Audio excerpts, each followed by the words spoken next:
I found your child on the balcony, so I've brought her here. In the middle of a freezing winter night, the doorbell rang. When I answered it, a police officer was standing there. I didn't understand what was happening. After all, my only daughter was sleeping beside me. The officer had him with a girl about 5 years old, her lips blue and shivering coldly. "She's not my child. I don't know this girl." I tried to explain, but the officer seemed doubtful, saying he would take her to the hospital. The girl's hair was overgrown and completely unkempt. Her dirty clothes had holes in them and they didn't look like they had been washed. She appeared the same age as my daughter but was very thin. Who is this child? Why was she on my balcony? Little did I know that the turmoil this girl would soon bring into our lives. My name is Janice. I'm a 32-year-old office worker.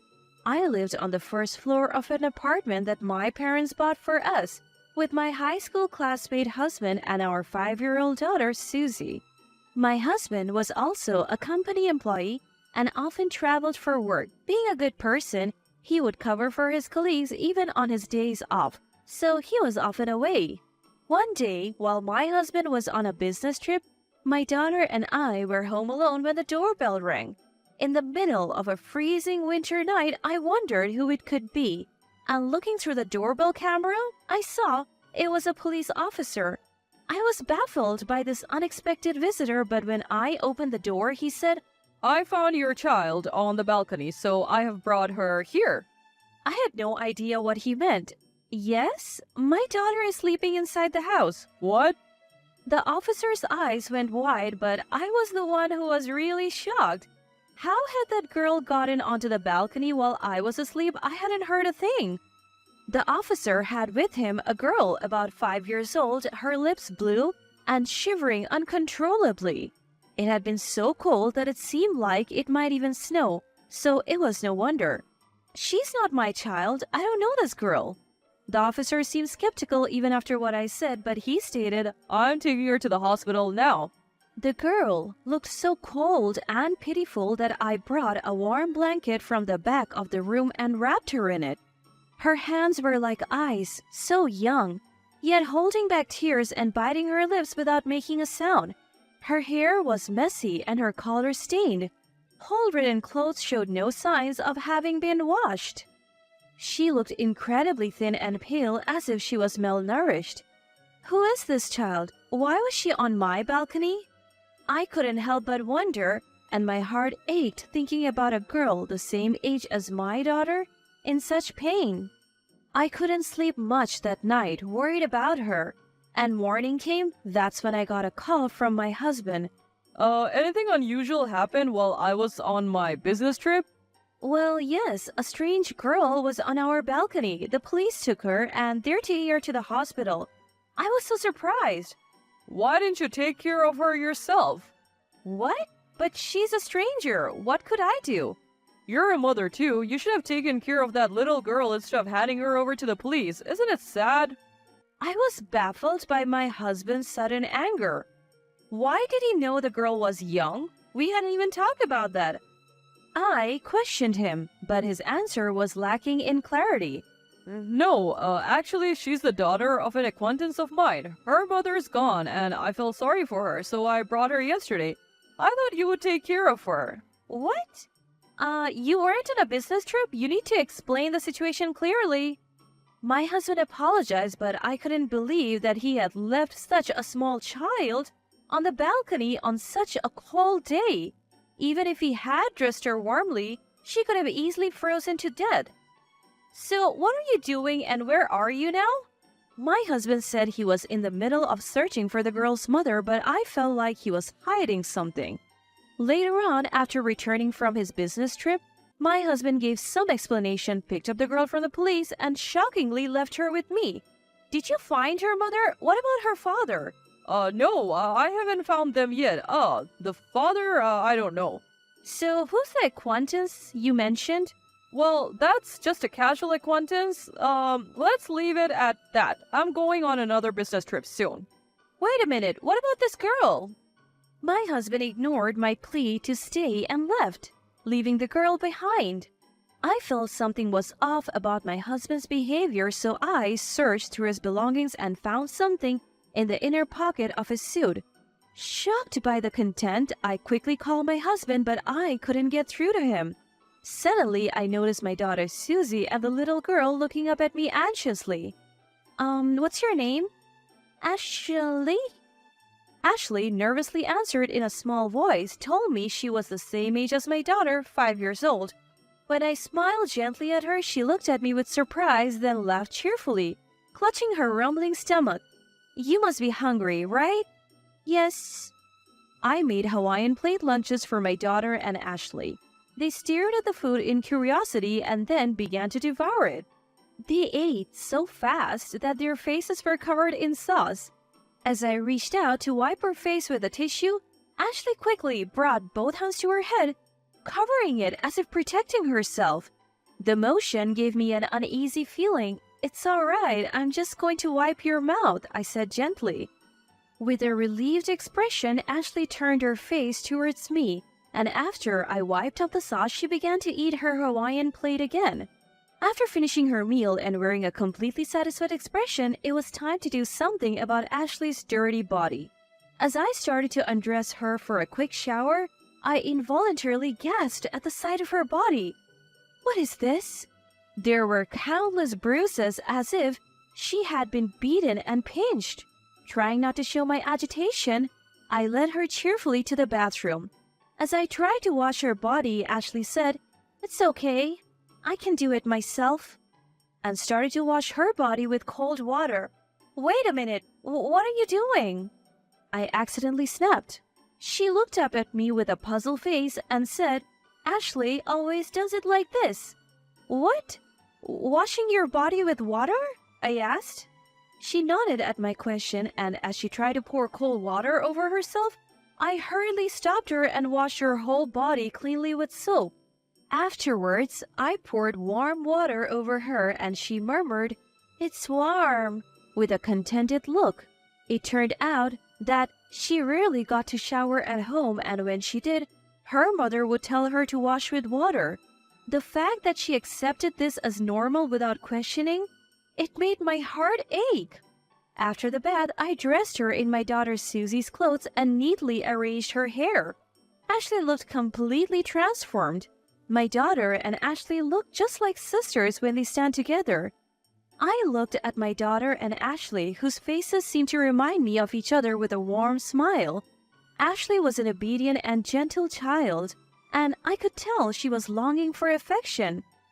She would come by my side as I cooked, tug at the edge of my skirt and laugh. And when it was time to sleep, she would hold my hand and never let it go. Susie also grew fond of Ashley, and the two became close like real sisters. A week went by, and I still couldn't get in touch with my husband. Ashley's mother said she knew my husband, but I couldn't keep caring for a little child on just that information. I gave up on contacting my husband, consulted the police, and Ashley had to be sent to a facility. Tears rolled down her big eyes, and my heart ached watching her look back at me again and again as the people from the facility took her away. Time continued to pass without any news from my husband until I finally made a decision. 9 years later, I was living with my parents, my daughter Susie, and Ashley in our family home. I had actually adopted Ashley after she was taken to the facility.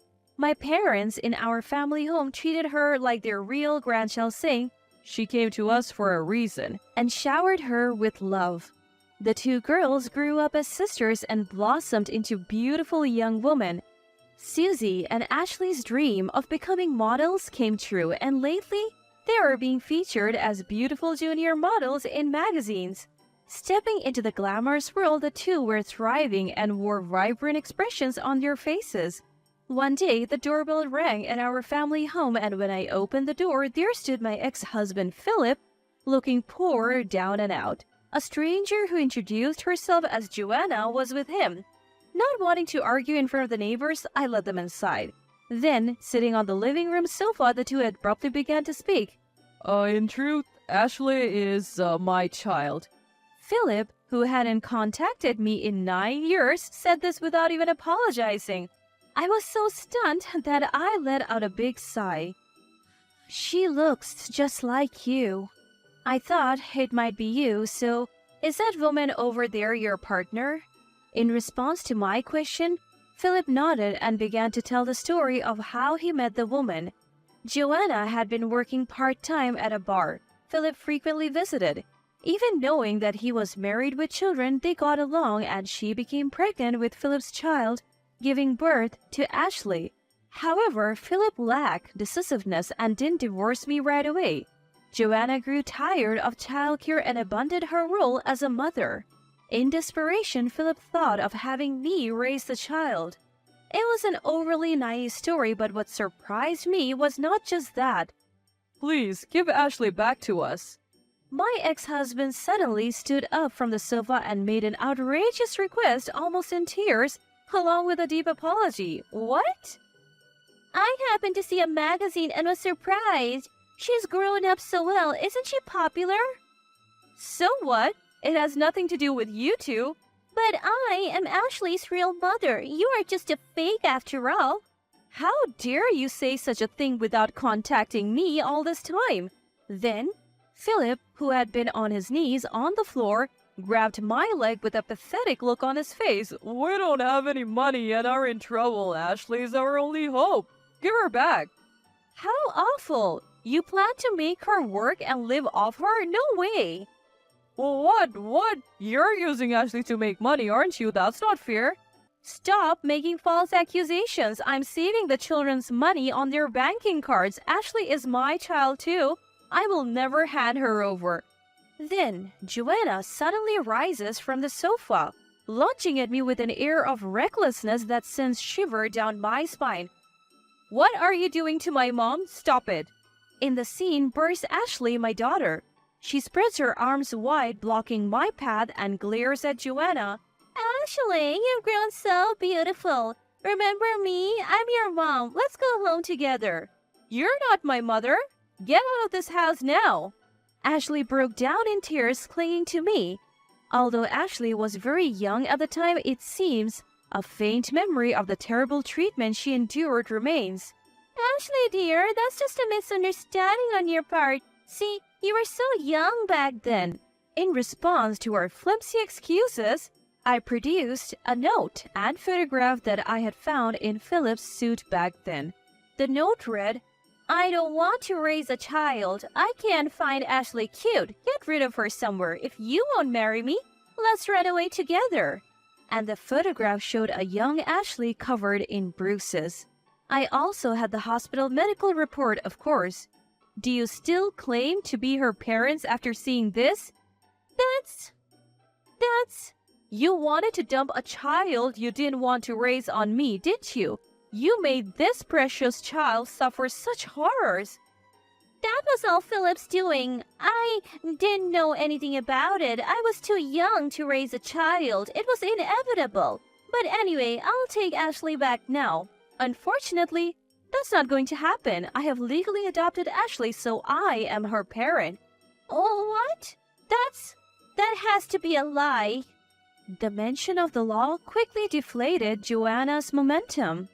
However, Philip seemed to not have given up yet. So, if that's the case, I'll break up with Joanna and let's start over. Susie and Ashley are my children. We'll just go back to being husband and wife, so there won't be any problem, will there? What?